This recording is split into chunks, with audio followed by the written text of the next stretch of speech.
салому дуруд ба бинандагони шабакаи моҳвораи Паём ТВ.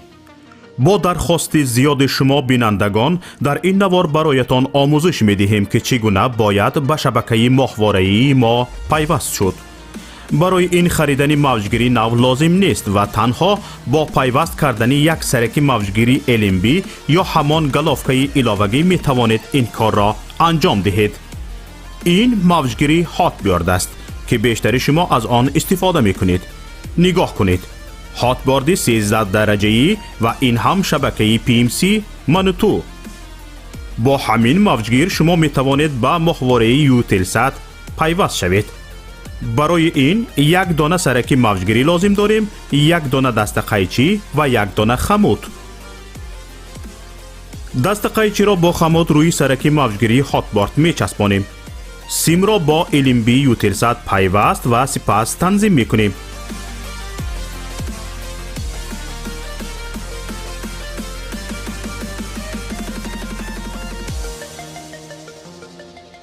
ин ҳам моҳвораи Eutelsat ва ин шабакаи Manutу ки дар аввалин мақом пайдо шуд ва ҳоло мо онро танзим мекунем.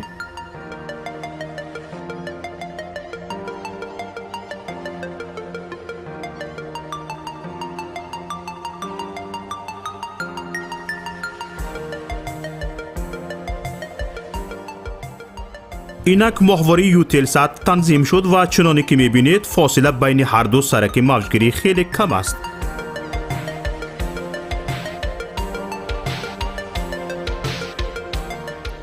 акнун метавонед бо ҷустуҷӯ дар ин моҳвора шабакаи Паём ТВ-ро ҳам пайдо кунед. чуноне ки мушоҳида кардед, заҳмати зиёде сарф нашуд ва пайвастанаш ҳам бисёр осон аст. акнун ки ёд гирифтед, ҳар як аз шумо метавонед аз таҷрибаи пайвастан ба шабакаи мо як навор сабт намоед ва ба мо ирсол кунед. беҳтарин навор ба ҷои ин навори мо ҳамчун навори омӯзишӣ истифода хоҳад шуд. мо метавонем барои бехатарӣ садои шуморо иваз кунем. бо мо бошед ва барномаҳои Паём ТВ-ро пайгирӣ намоед. нишонии мо дар моҳвораи Eutelsat. моҳвора Eutelsat 7B، мавқеият 7 дараҷаи шарқӣ، фреконс 11262, суръати нишонӣ 27500, поляризатсия HFEC 5/6.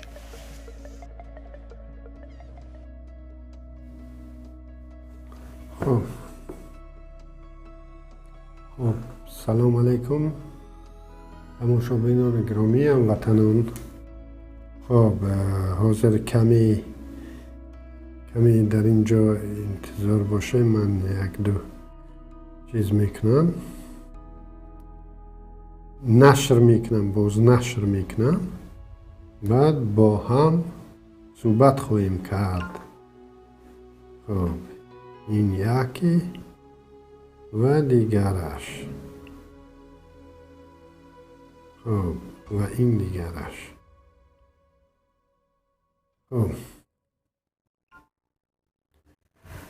بار دیگر سلام هموطنان عزیز، تماشابینان گرامی. اینک باز شنبه است و باز ما با شما در کانال یوتیوبی پیمان ملی تاجیکستان و در شبکه مواره پیام تیوی قرار داریم که در تاجیکستان پخش می شود و شما خیلی که در رکلام دیدید می توانید با مواره ما پیوست شوید و ما رو در مواره تماشا کرده باشید.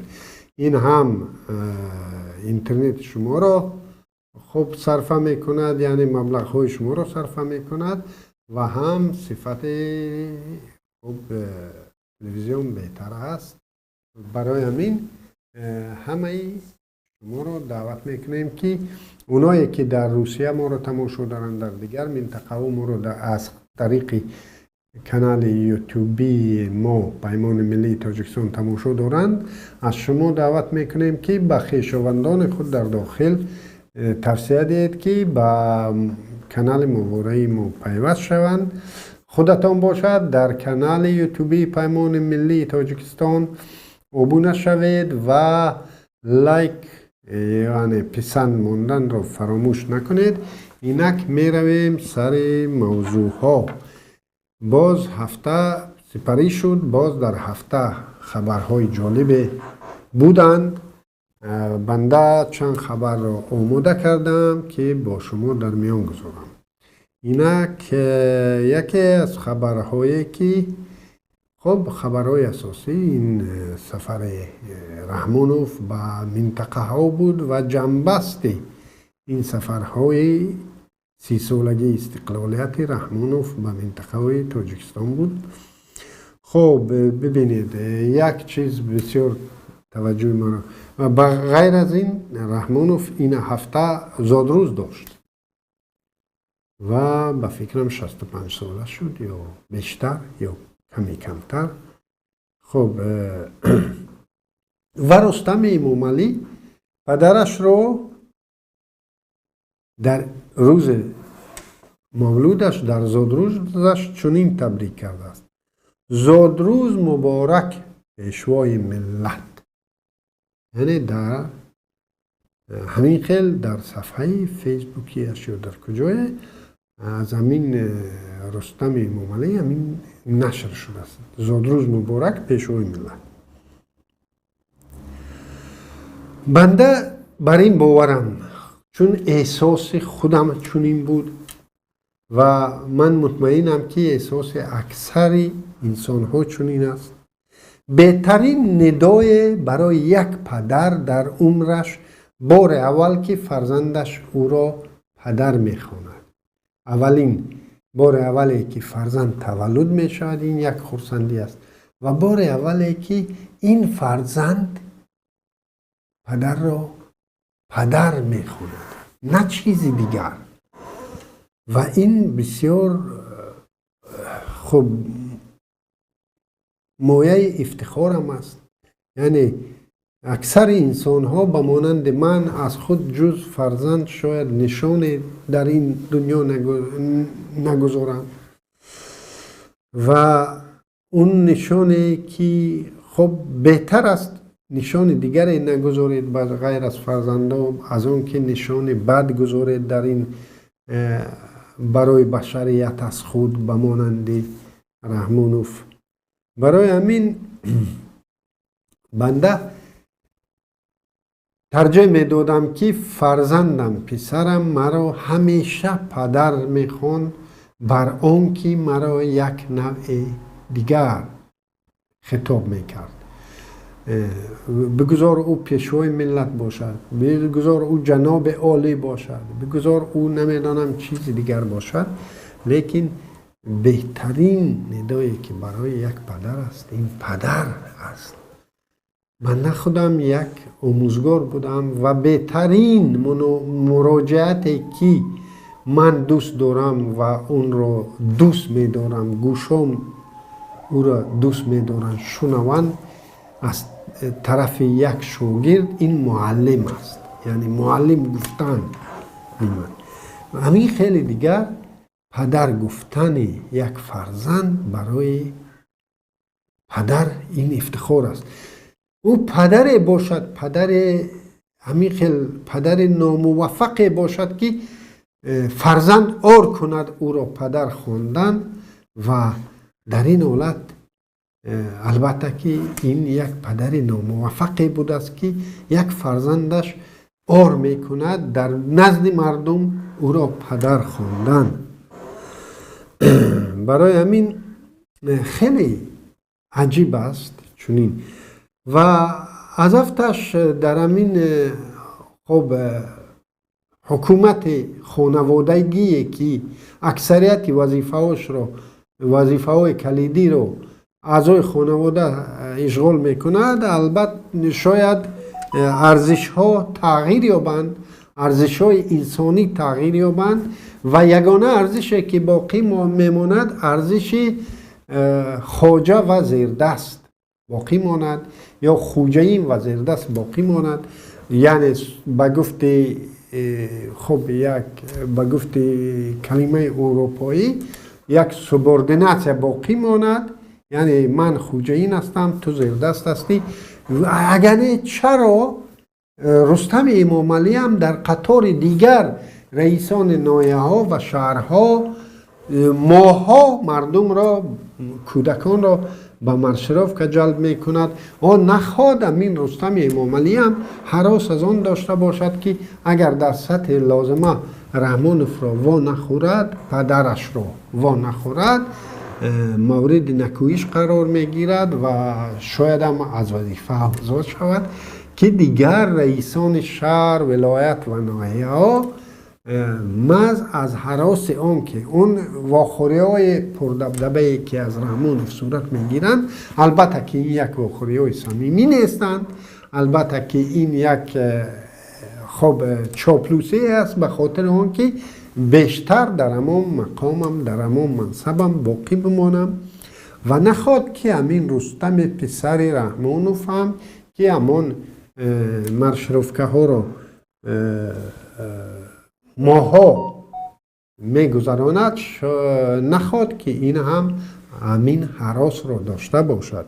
لیکن در اینجا از افتش امین در منصب یک واقعیت دیگری در زندگی داشته است و ارزش های انسانی تماما دیگر می شده. در اینجا به مورد است قید کردن یک خبر بد برای رئیس ولایت مختار کوهستان بدخشان. رئیسان ولایت ها و شهرها و ناحیه های جمهوری تاجیکستان یک خبر بد که تمام محنت چند ساله شما امروز بر عبث رفت. تماشابین محترم، خودت قضاوت کن. تمام خودتان شاهد هستید دوستان که تمام صلاحیت های این رئیس های ولایت و شهر و ناحیه ها با پیشوازگیری رحمانوف شروع شده، با گسیلکنی او خاتمه می‌یابد و باز بعد از گسیلکنی تا پیشوازگیری آینده اینها در فکر و تردد سناریوی پیشوازگیری آینده میمانند، چون دیگر در تاجیکستان قریب که اینها فعالیت ندارند. بهای کارشان نیز محض همین است، از بالا بهای کارشان هم محض همین است. کدام رئیس در کدام سطح از جنابش پیشواز گرفت و جنابش را گسیل کرد و همین است یگانه نشانگری صلاحیت نوکی رئیسی مشخص. در اینجا ما یک ویدیو رو آماده کردیم از واخوری آخران، جنبست واخوری های رحمانوف که با هم تماشا میکنیم و دوام.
خب با پرده برداری از پیکر مادر رحمانوف، رئیس ولایت سوخت صفحه 9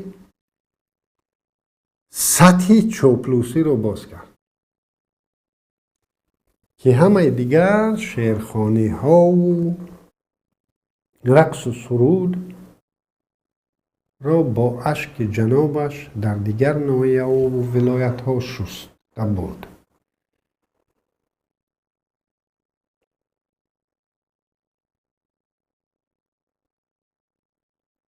تا پیشواز و گسیل نوبت دیگر اکنون رئیسان شهر و ناحیه و ولایت ها در فکر آن میشوند که چه رقم این سطح را بالاتر نه پایانتر برند، چون این سطح ما نمیگیم که بالاتر، این پایانتر است، یعنی چاپلوسی، یعنی پست کردن عزت انسان با این عمل رئیس ولایت سوغد یا رئیس شهر خوجند. خب یعنی یک پلانک دیگر را برای رئیسان دیگر شهر و ولایت و ناحیه چیز کرد، پیشنهاد کرد و اینها حاضر خیلی خب افسوس میخورند که خیلی همین فکری در معینه اینا نزد و تا جای از این صحنه برمی آید.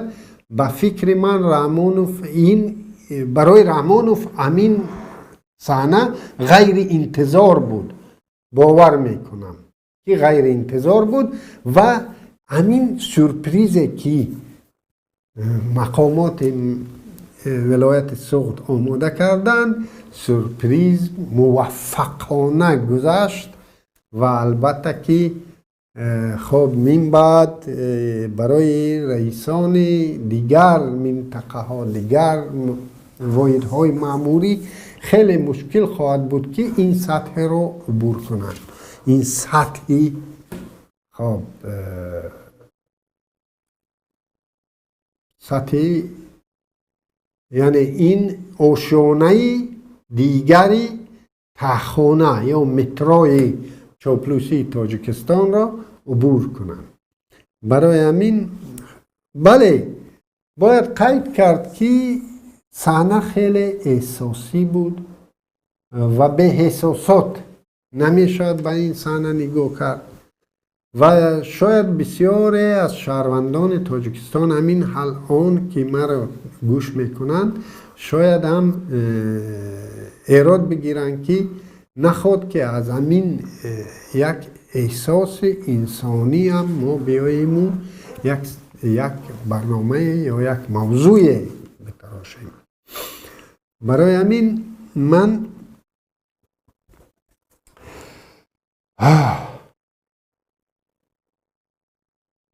اعتراف میکنم که صحنه خیلی عالی ساخته شدگی بود، صحنه خیلی عالی ساخته شدگی بود، ولی نخواد که یگانه مادر، همین مادر رحمانوف بود در تاجیکستان و یگانه فرزند این رحمانوف است در تاجیکستان. بنده چند پیش در همین تابستان یک صورت را در خب با جای صورت خودم موندم. این شاگرد من بود، خب یک کودکی که در خیلی آوان جوانی محض رحمانوف او رو به قتل رساند.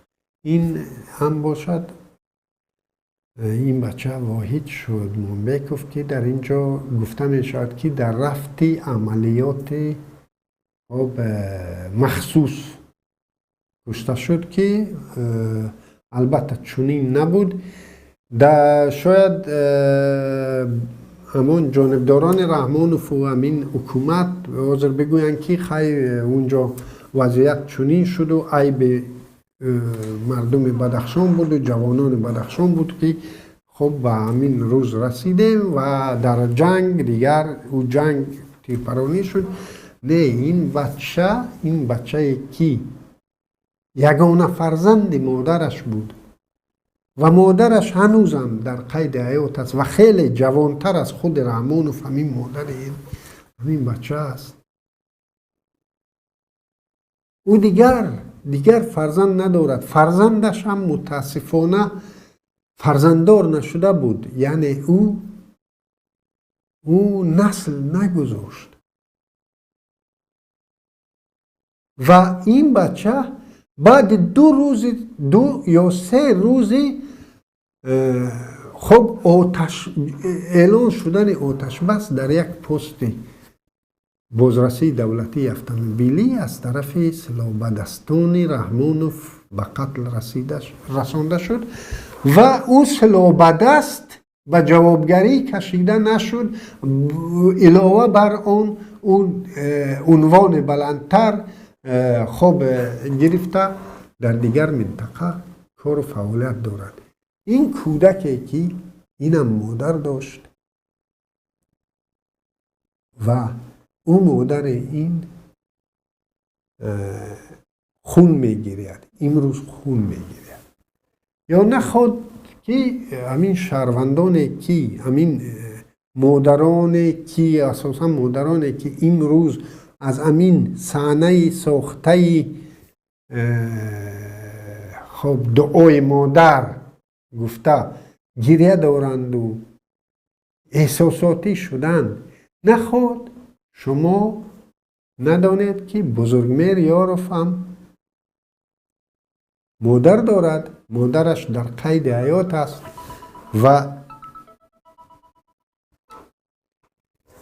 بزرگمیر یاروف هم مادر دارد و مادر او هم چشمبرا است که فرزندی با تومت و بوتان با امر رحمانوف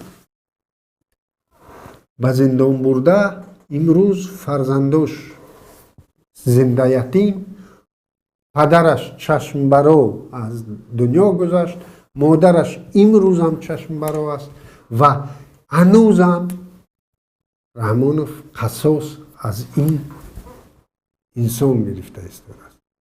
یا نخواد شما شهروندانی که احساساتی شده اید از این صحنه خب باور کرده اید که محمد علی عید همون جنایتی رو که تهمتش کردن صادر کرده باشد و محمد علی عید هم زن دارد، زنش هم فرزندها دارند، محمد علی عید هم بیرها دارد و همه این هم احساسات است. چرا احساسات ما تاجیکان فقط نسبت همون ظالم، همون نفری که ما را گروگان گرفته است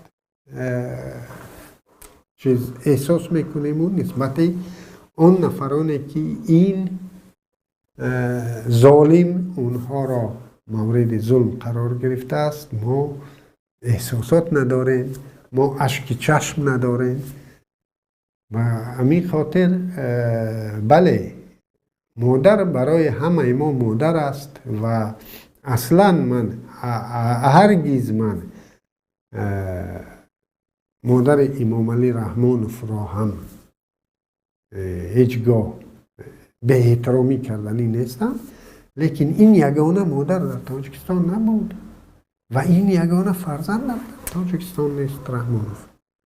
از همین خاطر میخواستم این واقعا این مرا خیلی مؤثر کرد، به من خیلی تاثیر زیاد رساند این صحنه، چون که اون شهیدانی که در طول قدرت رحمانوف به شهادت رسیدن اونها هم پدر و مادر داشتن، فرزند داشتن و همشون انتظار نزدیک خود بودن که او متاسفانه با امر رحمانوف به قتل رسیده بود. خب خبر دیگری که در این هفته رسانه‌ای شده بود این روز زبان دولتی اعلان شدن 5 اکتبر بود و در این روز رادیو آزادی یک مصاحبه خیلی جالب را با محقق تاجیک سفر عبدالله نه سفر عبدالله نه حتی نکنم انجام داد و در چی گفتنی خواستم در این موضوع؟ روز زبانی دولتی تاجیکستان، روز زبانی دولتی تاجیکستان این 22 ایون است که در این روز با جان ساری، با سرسپردگی خب موج اول بیداری ملی، یعنی شخصانی که در موج اول بیداری ملی قرار داشتند به مانند طاهر عبدالجبار، شادمان یوسف و دیگر صدها تاجیکان بیداری که در این روزهای هنوز در سر قدرت بودن حزب کمونیست و برپا بودن اتحاد شوروی همین قانون را با پافشاری، با ضدیتی خیلی سختی حزب کمونیست روبرو بودن با پافشاری، یعنی قانون زبان دولتی قبول شد و اون سنه 22 ایون بود و امین رحمانوف با تمام وجودش بر ضد همین روز تا همین روز مبارزه بود است. ببینید او بدبینی که رحمانوف نسبت هویت ملی تاجیک، هویت زبانی تاجیک، یعنی حتی زبان، نام اصلی زبان، دشمنی با نام اصلی زبان که زبان پارسی است دشمنی دارد، دشمنی با الفبای هزار ساله این زبان که الفبای فارسی است دشمنی دارد و دشمنی با هویت مذهبی این مردم دارد. آوردند و روز زبان ملی را که خب اون یعنی با آن نام‌هایی که همین روز زبان دولتی وابست بود، با اون نام‌هایی که پیوست ناگسستنی داشت آوردند و به زادروز رحمانوف آوردند که این روز را کمرنگ کنند، یعنی ارزش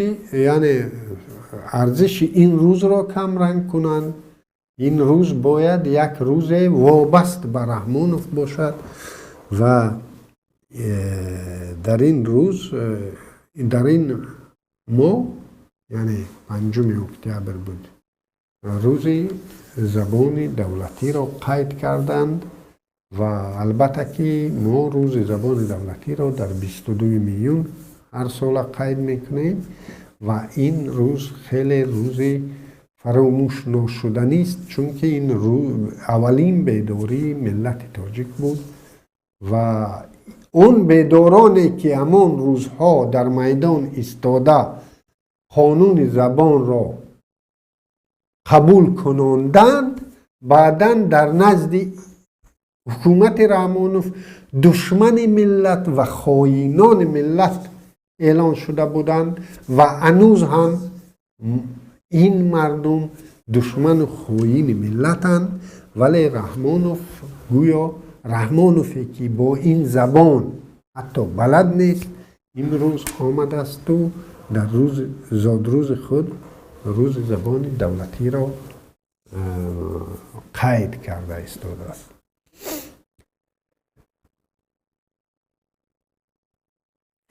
یک خبر دیگر،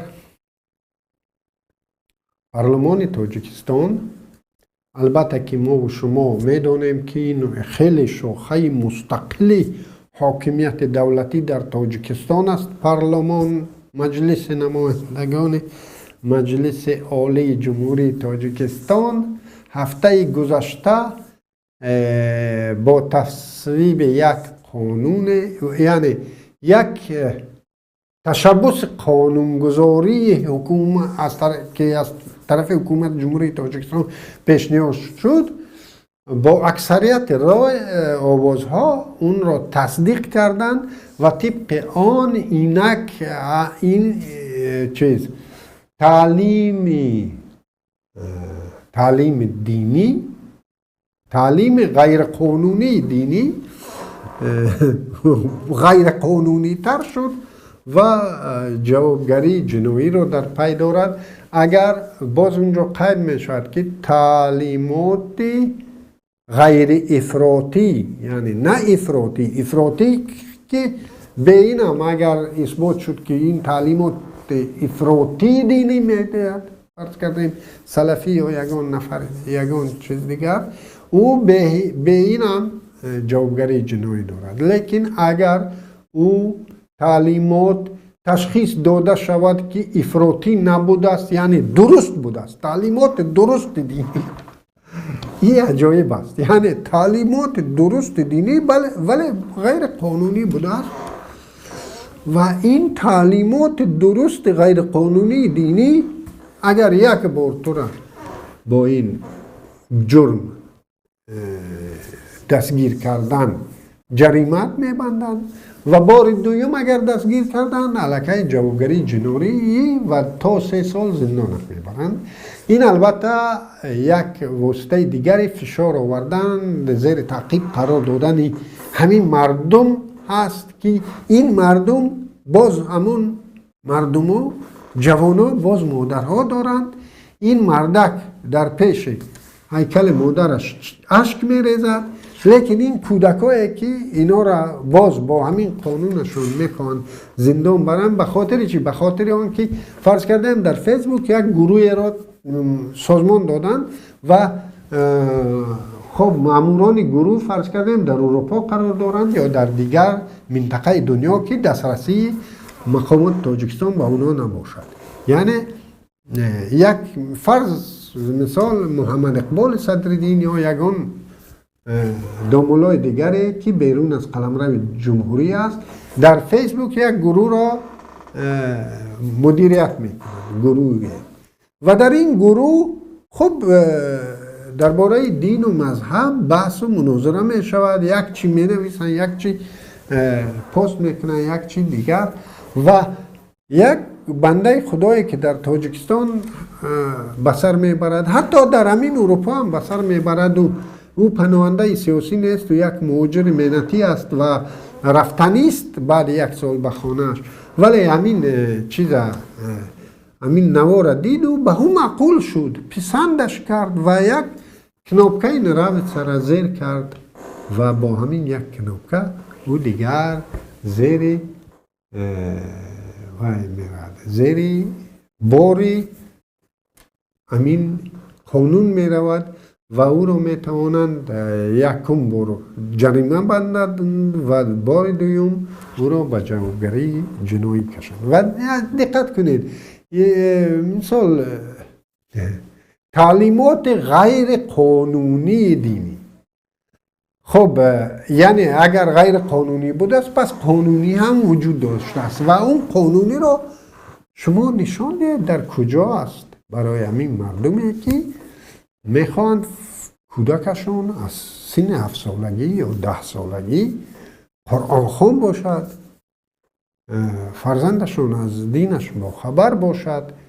او چه رقم در همون یگانه دانشگاهی که شما در تاجیکستان دانشگاه ابو حنیفه را ساخته اید، او چه خیل بیاد و در همون دانشگاه همون کودک 10 ساله آموزد.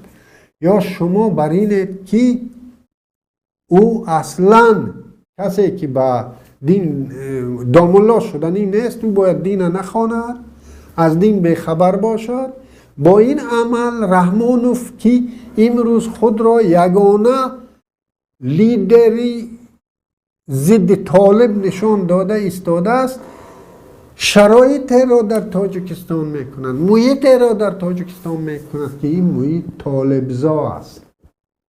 اگر خودت چنین فشار آوری این محیط را تشکیل میکنی که این محیط طالب و داعش میزاید و برای این عالم بودن در کار نیست، برای این سیاست شناس یا سیاستمدار بودن لازم نیست که بدانی.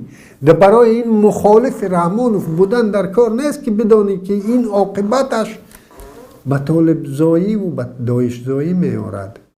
برای این فقط کمی از واقعیت چشم نپوشیدن لازم است.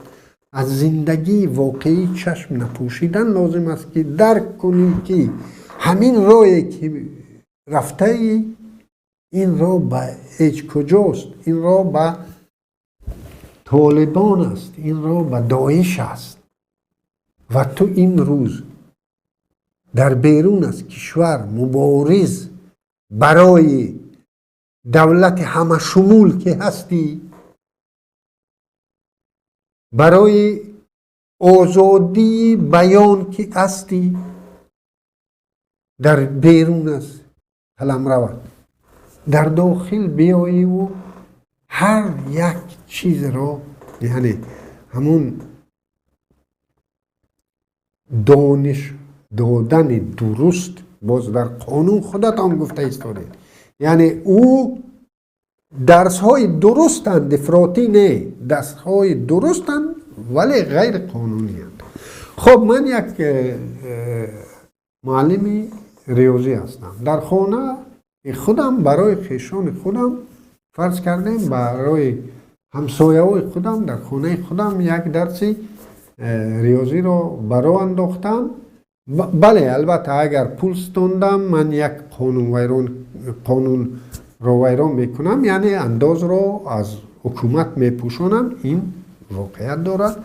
لیکن اگر من پول نستونم، هم چون رضاکار ولنتیر کار کنم با یک جماعت که البته در تاجیکستان من جمله در بدخشان زیاد رضاکاران رو میدانم که با کودکان زبان انگلیسی کار میکنن، با کودکان ریاضی کار میکنن، با کودکان دیگر فنها را رایگان کار میکنن و اونا هم غیر قانونی میشوند از نقطه نظر شما. یعنی من اگر به آگاه کردن شما از فن متماتیکا یک کورس بی پول برای همسایه ها یا همدهان تشکیل کردم، منم رنگ همین دامولایی که همین کار عیناً کرده است، آیا منم به جوابگری کشیده می شوم؟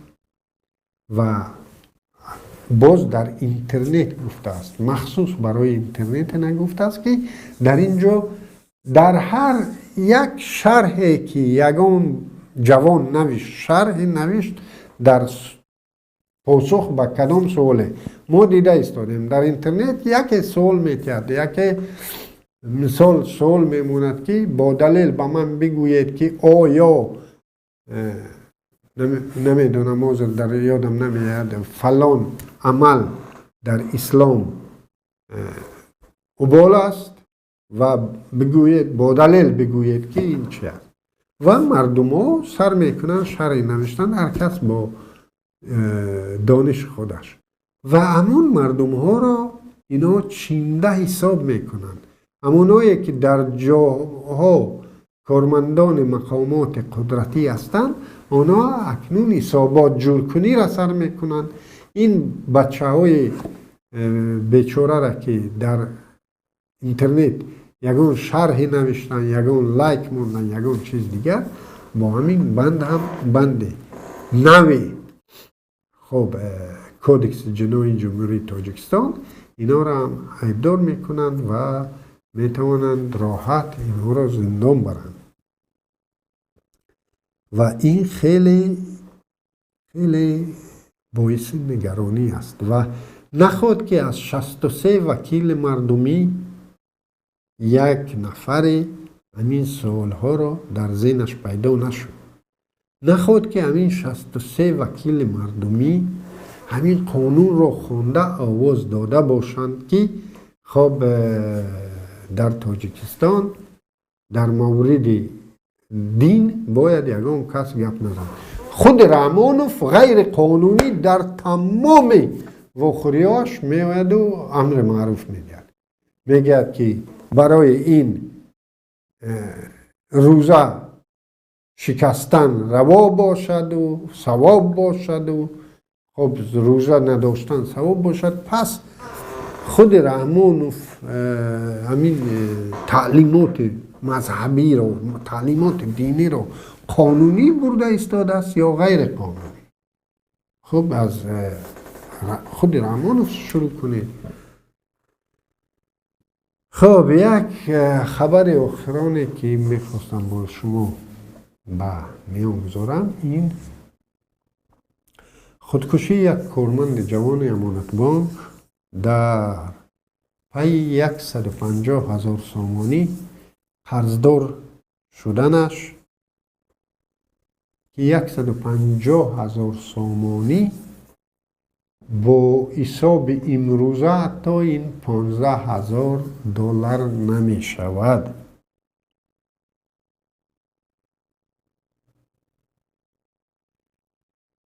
من با عرض همدردی به نزدیکان بازماندگان این جوان گفتنیم که نخواد که تا آن حد مردم ما نادار شده است که یک کارمند بانک به خاطر 15,000 دلار، 15,000 همونه است، 14 و چند، به خاطر همون 15,000 دلار همین قدر ناچار شود که دست به خودکشی زند.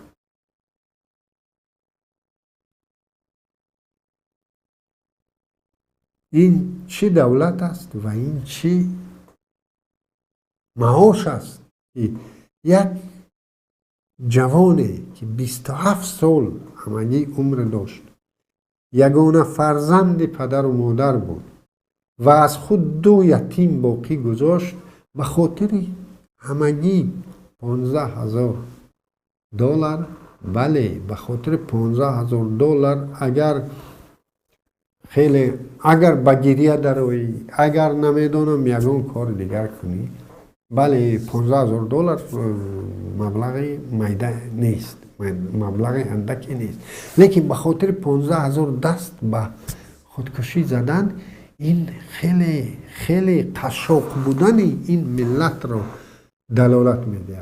ببینید اگر همین بنده خدا که در بانک کار میکرد 15,000 برایش همین خیلی مبلغ نمی برداشتنی بوده است که دست به خودکشی زده است، پس چه حال دارند اون جوانانی که جای کار ندارند؟ چه حال دارند اون آموزگارانی که 10 ساعت درس میتین، 12 ساعت درس میتین؟ چه حال دارند اون نفقه خورانی که تقریبا نفقهشون برای 1 لیم چهار نمیشود؟ چه حال دارند؟ یعنی این نشانگر سطحی همین حالت خودش نشانگر سطح زندگی مردم تاجیکستان است. و من بار دیگر به نزدیکان این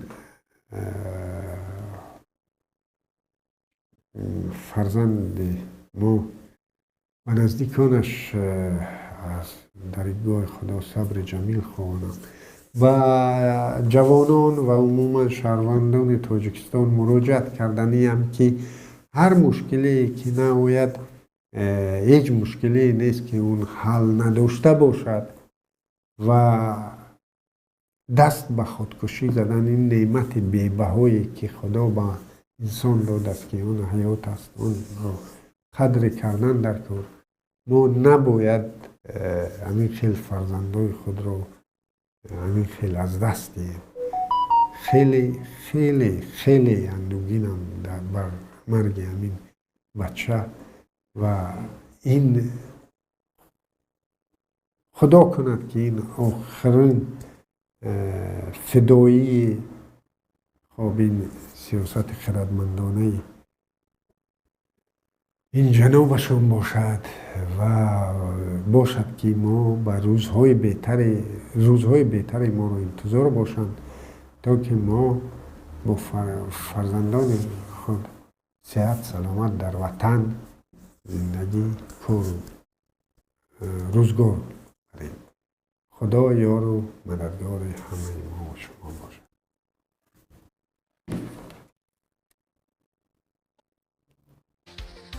салому дуруд ба бинандагони шабакаи моҳвораи паём тв.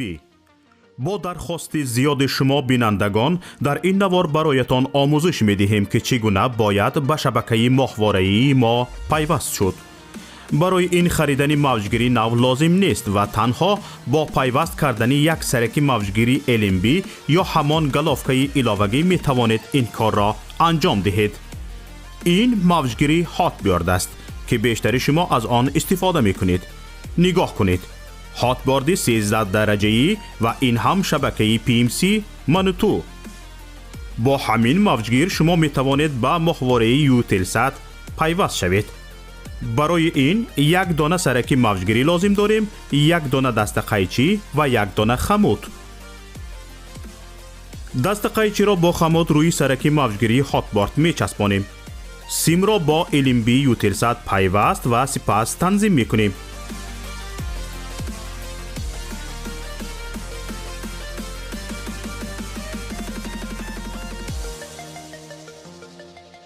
ин ҳам моҳвораи Eutelsat ва ин шабакаи Manutу ки дар аввалин мақом пайдо шуд ва ҳоло мо онро танзим мекунем.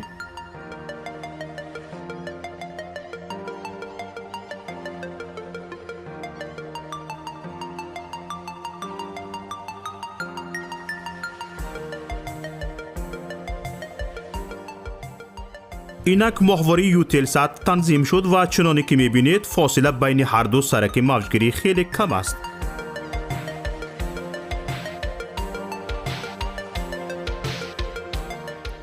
акнун метавонед бо ҷустуҷӯ дар ин моҳвора шабакаи Паём ТВ-ро ҳам пайдо кунед. чуноне ки мушоҳида кардед, заҳмати зиёде сарф нашуд ва пайвастанаш ҳам бисёр осон аст. акнун ки ёд гирифтед, ҳар як аз шумо метавонед аз таҷрибаи пайвастан ба шабакаи мо як навор сабт намоед ва ба мо ирсол кунед. беҳтарин навор ба ҷои ин навори мо ҳамчун навори омӯзишӣ истифода хоҳад шуд. мо метавонем барои бехатарӣ садои шуморо иваз кунем. бо мо бошед ва барномаҳои Паём ТВ-ро пайгирӣ намоед. нишонии мо дар моҳвораи Eutelsat. моҳвора Eutelsat 7B، мавқеият 7 дараҷаи шарқӣ، фреконс 11262، суръати нишонӣ 27500، поляризатсия HFEC 5/6.